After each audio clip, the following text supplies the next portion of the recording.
So let's talk about how we make the offers and making good offers and what goes into a good offer, okay? I know a lot of you have a question on that, and I just want to talk about that because there's an art to making an offer. There's an art to making it competitive, there's an art to making it secure, and there's an art to making a way out for you if you need one, okay? So let's talk about that for a moment.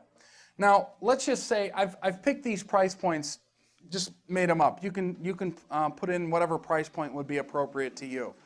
But let's say the first three things that we're going to talk about is maybe putting together multiple offers.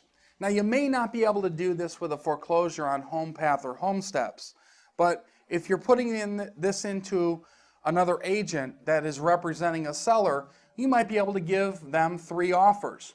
Notice how different they are. $150,000, all cash, close in 30 days. Now, if you're going to do that, this is what I'd recommend. Now, this is more psychological, but I would recommend it.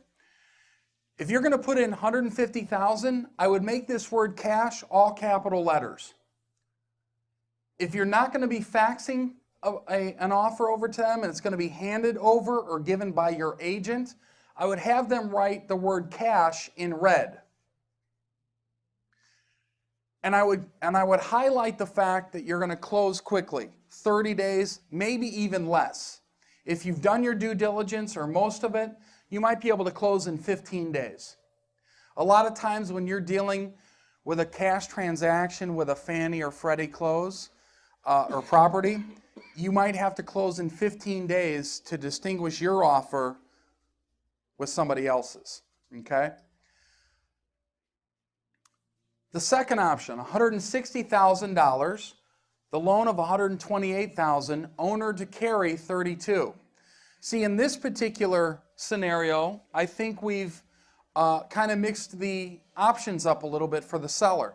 The seller's getting more money, but they're going to have to carry some paper. They're going to get $128,000 at close, but they're going to have to carry some paper. Now notice that that's 100% financing. You may or may not be able to get that in this particular market, but I wanted to highlight the differences there.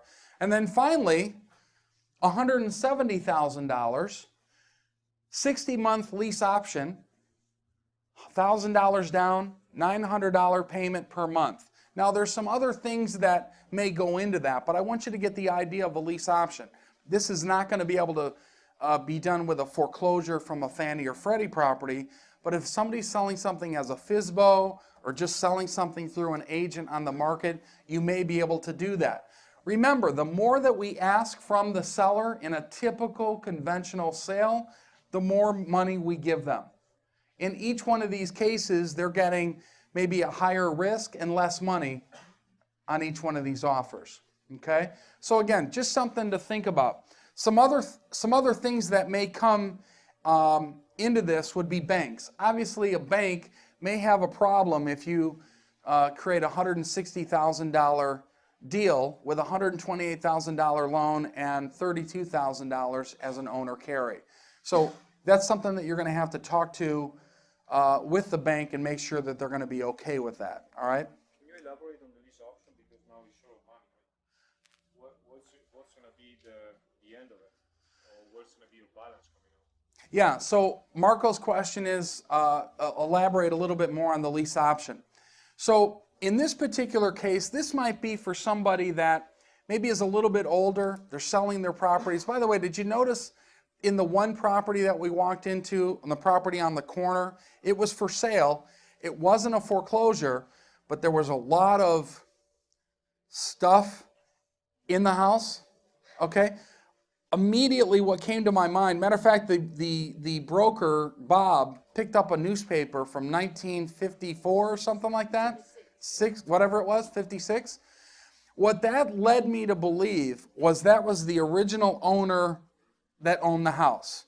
When there's an original owner that owns the house, they may not have a mortgage on that house. So they have more of an opportunity to implement some of these things, okay? So I just wanted to point that out. In a lease option, you're going to be giving that seller $1,000 as a down payment or more, $900 payment per month. Sometimes when people are selling a property, their problem is not money. Their problem is something else. Maybe they're older, their kids are maybe moving them to an assisted living facility. Maybe they want to move to an area that's not so hot in the summer. I don't know what it is, but you want to ask that question. Why is this seller selling? What's going on here? Well, they're moving to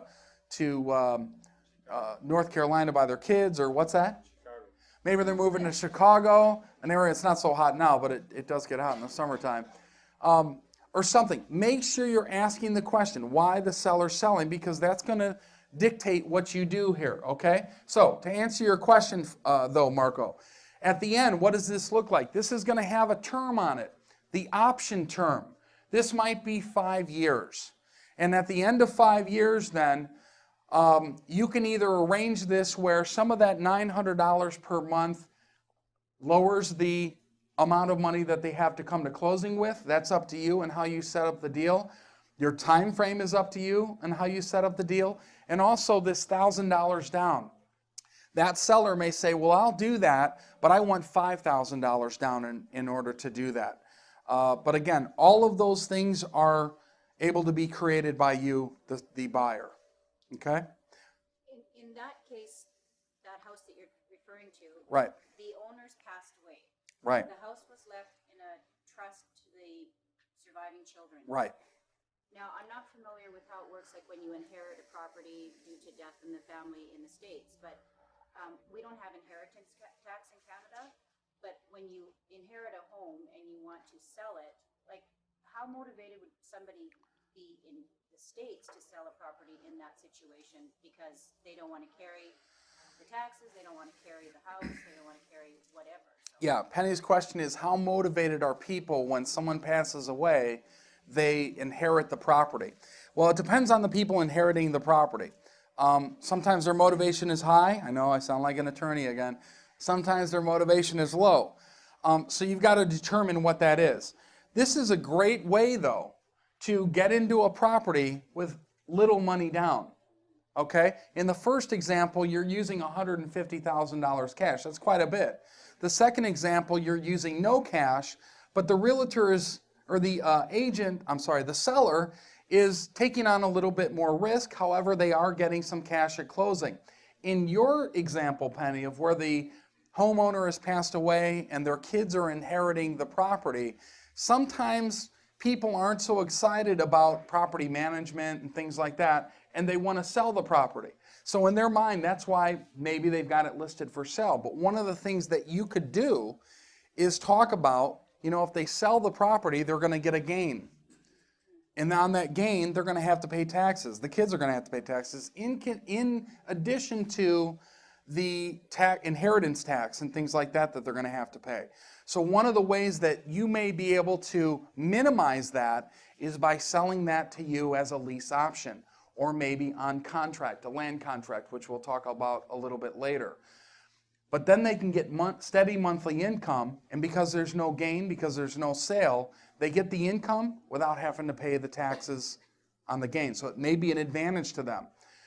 If you're focused on an area like that and you're making an offer, make sure that if you have an agent involved, make sure that agent is explaining why you're setting up that offer in that way to the seller. I think it makes a big deal to them. Okay? It's very much like winning the lottery. In the States they have the lottery, and when you win it, you have a choice of taking a lump sum or getting paid over time. Well, some people that get paid over time, are able to budget their life accordingly. Sometimes when they get a lump sum of cash, they're not able to budget their life accordingly. I had a person that I graduated college with, and university, as you call it, and he won $36 million in the lottery. Now, $36 million, that's not enough to live on, but it is a good start, right, Tom? Wouldn't you say, right? Anyway, that'd be a heck of a weekend. Anyway, James was his name, and James was the type of individual that probably wasn't going to do good with a lump sum.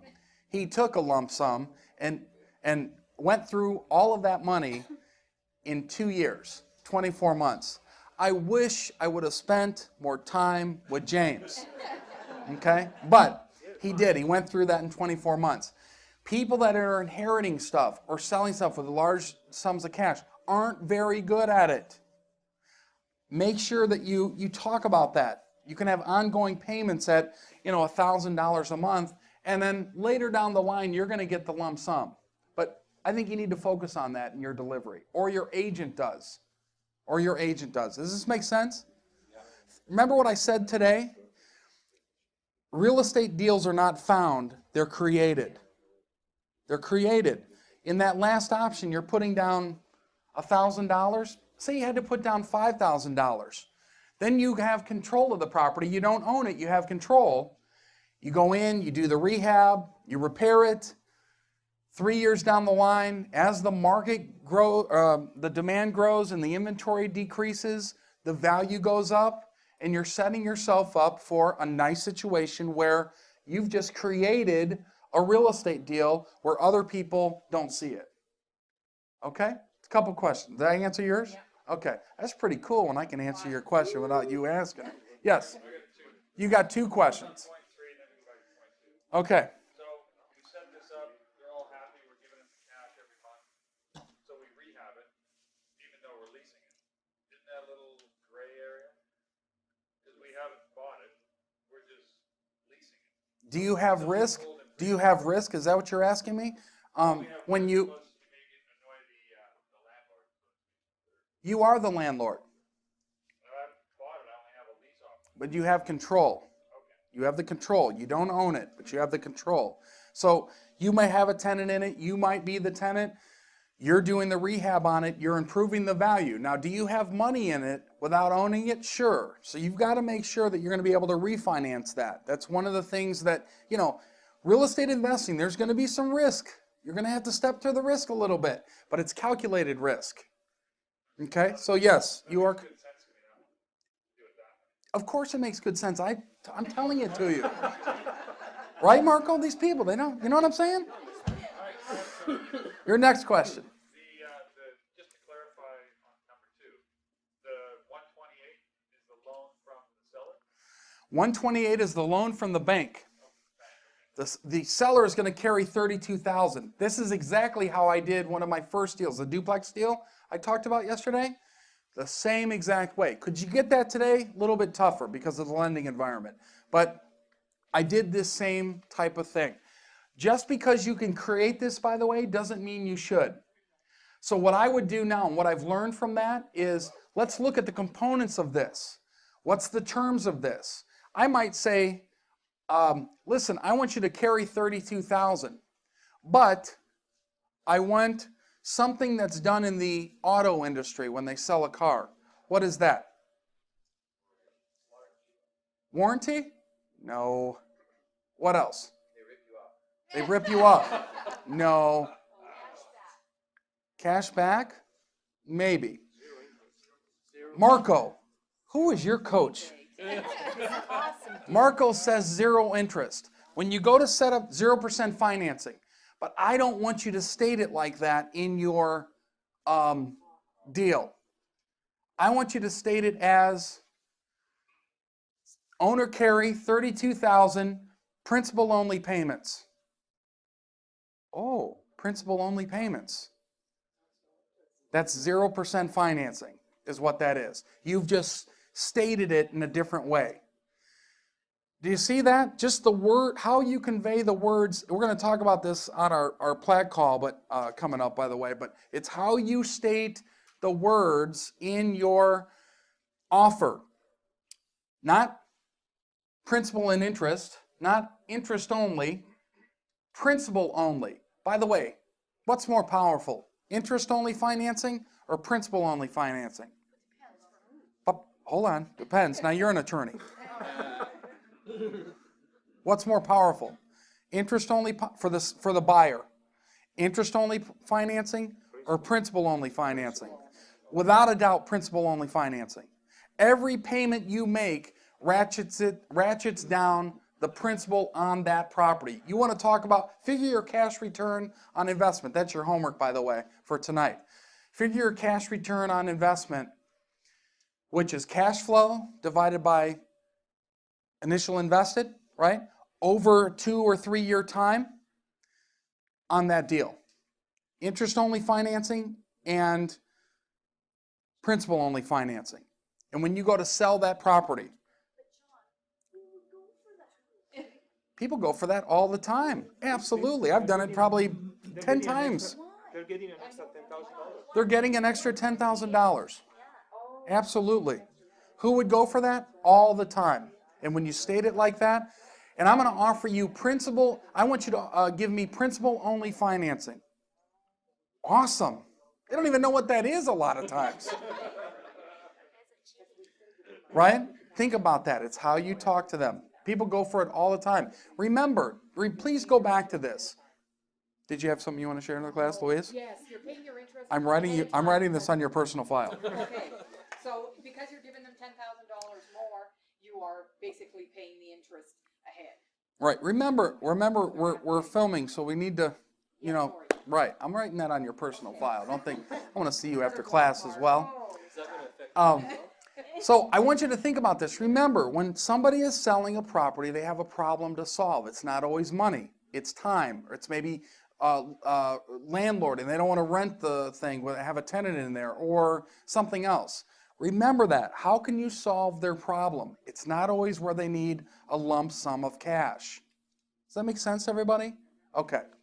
Any other questions? Yes? Number 2 there, John. Typically, who would have, you defaulted on that loan. Who would have first right on the... Okay, good question. His question is, if you defaulted on number 2, the bank is going to be in first position, the seller is going to be in second position, or in a subordinate position on the title. So the senior lien, or the first lien on that, is always going to have the best position on that loan. So your seller needs to know that. They're going to be subordinate to the bank. But because of that, the bank would be more favorable to that type of loan than the other. They would be, because they're going to be in first position. First position always gets any proceeds at foreclosure sale. Okay? First. All right? Anything else? Yeah.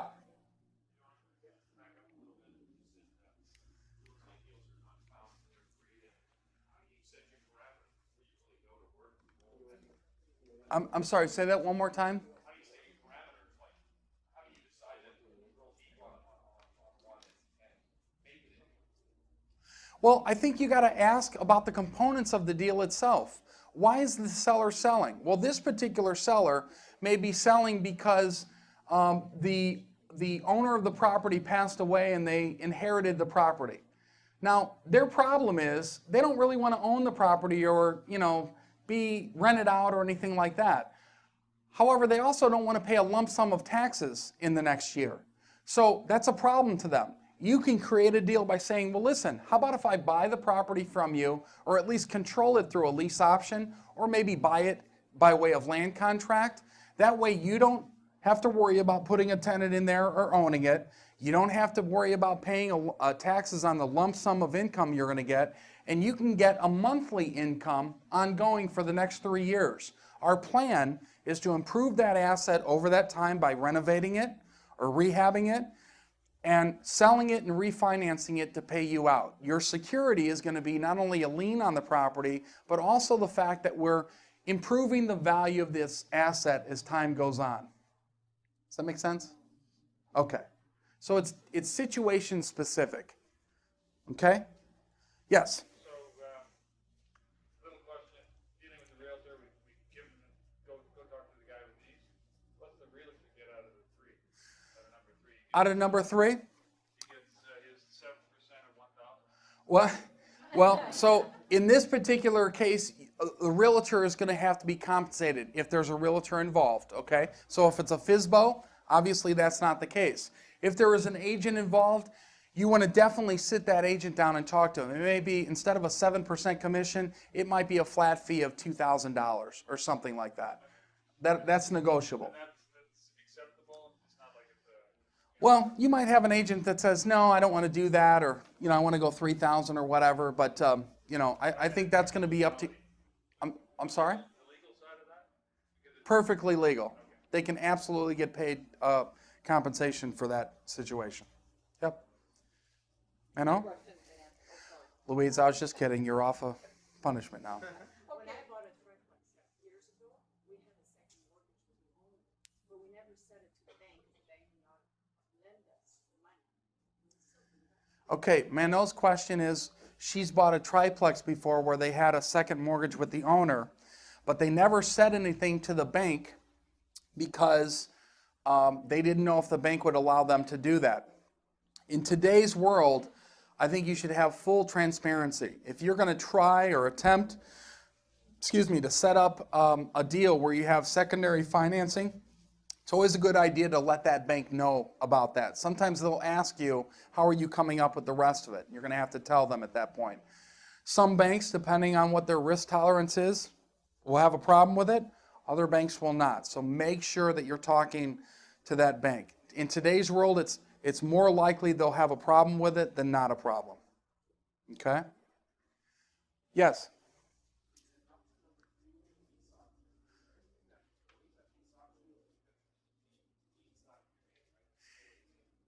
That's right. In a lease option situation, until you exercise your right to buy that property and close on it and put the deed in your name, you don't own the property, but you control the property. So is there anything that would void that out? Barring any type of financing the current owner, we're going to try and leave that on if we can, just because when it goes on and off like that, I feel like I'm going through hot flashes. Some of you may know what that is, but if we can, I appreciate your working with me on that. It's, I got to look good for the camera. I can't be sweating one moment and then, anyway. Unless there's a bank involved that has an original mortgage on it, if they've got anything in their mortgage that would inhibit that, that would be, pretty much the only thing you'd have to deal with.